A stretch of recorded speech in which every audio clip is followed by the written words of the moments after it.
구약성경 민수기서 17장 1절에서 13절입니다. 모세는 계속해서 반역하는 백성들로 인하여 그의 지도력에 도전을 받습니다. 12장에서 미리암의 반역과 그가 문둥병이 발병한 사건입니다. 그리고 16장에 고라당의 반역으로 인하여 땅이 갈라지고 죽은 사건, 250명이 불로 죽은 사건이 있었습니다. 그리고 그 이튿날 또 하나님을 원망하다가 14,700명이 죽었습니다. 계속해서 이 반역 사건이 일어난 후에 하나님께서는 내가 모세와 함께한다 라고 하는 사실을 백성들에게 분명히 보여주시고자 합니다. 지금 광야교회는 리더십 문제로 인하여 곤욕을 치르면서 과연 하나님이 누구를 지도자로 택했는가 하는 것을 보여주실 필요가 있었던 것입니다. 그래서 하나님께서 각 지파의 대표들에게 지팡이 하나씩을 가져오게 하고 각자 그 이름을 그 지팡이에 쓰게 합니다. 그리고 모세에게 그 지팡이들을 회막 안 지성소의 증거교회 앞에 12지팡이를 놓으라고 말씀하죠. 오늘 본문 5절에 보면 내가 택한 자의 지팡이는 싹이 나리니 이것으로 이스라엘 자손이 너희에게 대하여 원망하는 말을 내 앞에서 그치게 하리라. 자, 지금 이스라엘 공동체는 리더십의 위기를 겪고 있습니다. 그들은 애굽에서 나온 후 기대했던 땅에 들어가지 못하고 이제 방랑해야 된다라고 하는 엄중한 현실을 지금 맞고 있습니다. 그러나 이스라엘 공동체는 그 현실을 받아들이기가 참 어려웠습니다.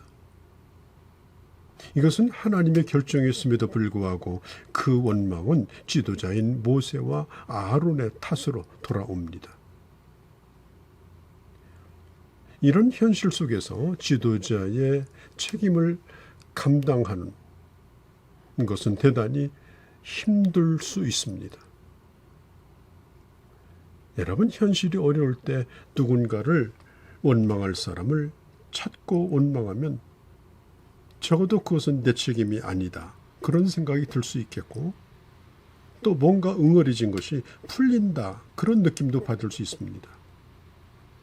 그러나 지도자를 원망하는 것으로는 어떤 문제도 해결이 되지 않습니다.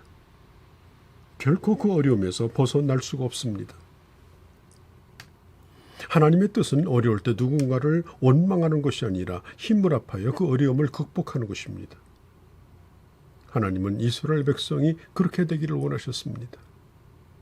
자, 이것을 위해서 다시 한번 모세와 아론을 하나님이 세우셨음을 알려주고자 하는 것입니다. 자, 하나님께서는 하나님의 일을 성취하기 위해서 하나님의 사람을 선택하십니다. 그들에게 많은 허물이 있습니다.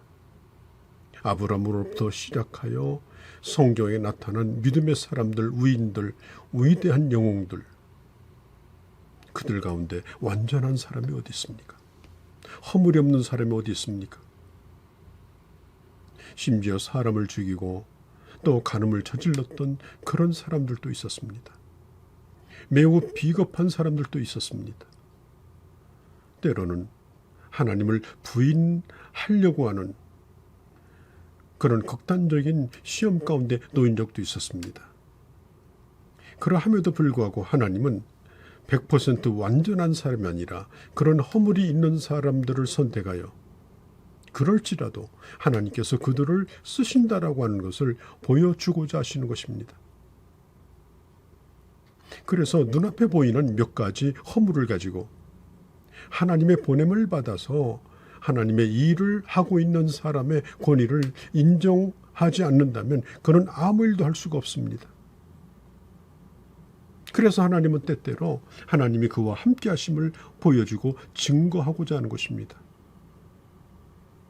이번에는 죽은 나무 지팡이에서 싹이 나는 방법을 통하여 제사장으로서의 권위를 확인시킵니다. 생명을 주시는 분은 하나님이시죠. 죽은 나무에서도 움트게 합니다. 오늘 제사장인 아론의 싹난 이 지팡이에 싹이 나게 하신 것은 마른 막대기 같은 사람이랄지라도 하나님은 그 사람을 붙들어 쓰신다는 사실이고, 그렇다면 그 사람을 인정해 주어야 된다는 것입니다. 그를 통하여 하나님이 일하시기 때문입니다. 자, 인간 스스로가 세운 권위주의를 가지고는 어떤 일도 일어나지 않습니다.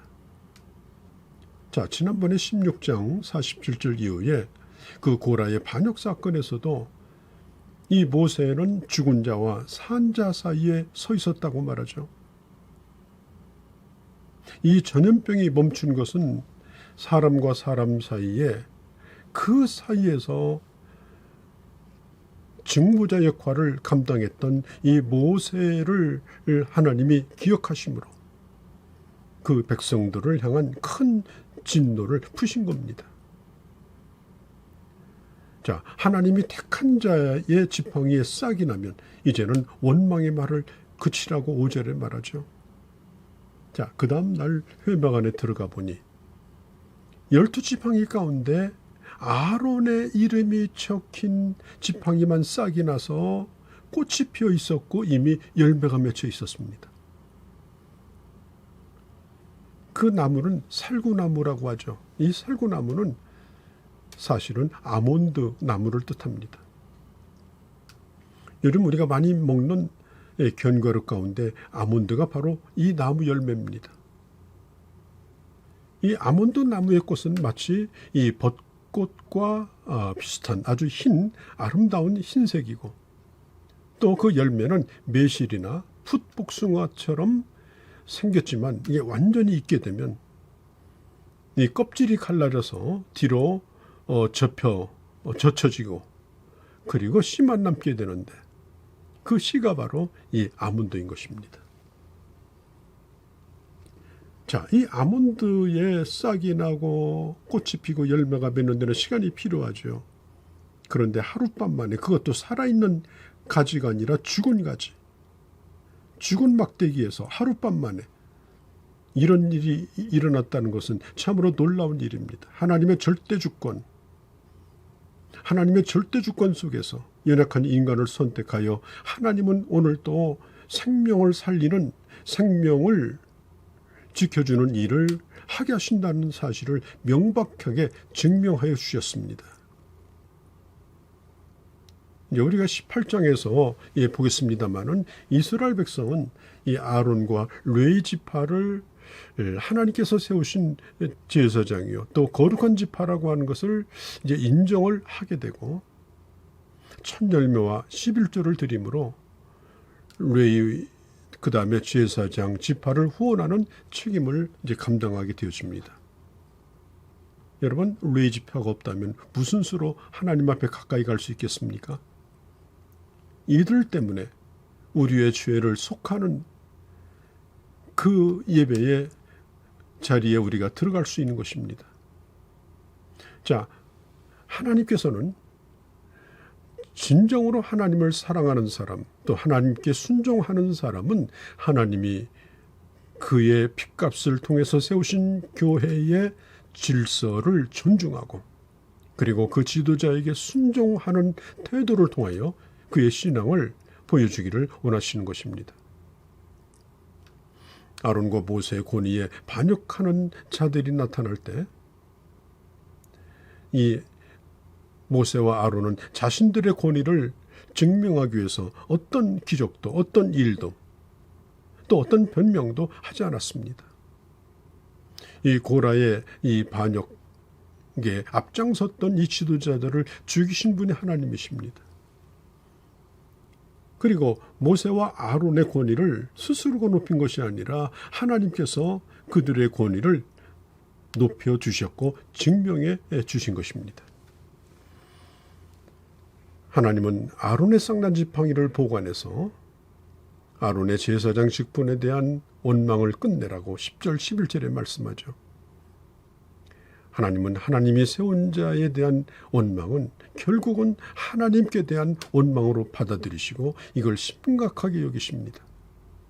또 이것을 하나님을 향한 반역으로 여기십니다. 여러분, 오늘 우리는 우리가 가지고 있는 것도 또 내가 내놓을 만한 것도 매우 부족한 그런 초라한 자일 수도 있습니다. 그러나 하나님이 함께 하시면 넉넉히 감당할 수 있습니다. 모세도 처음 그가 하나님에게 부름을 받았을 때 그는 계속해서 지팡이 하나밖에 가진 게 없다라고 그는 주장하며 그 부름에 거절을 했습니다. 그러나 하나님께서는 그를 80년이나 묵은 지팡이 같은 그런 마른 막대기 같은 모세를 위대하게 쓰신 것입니다.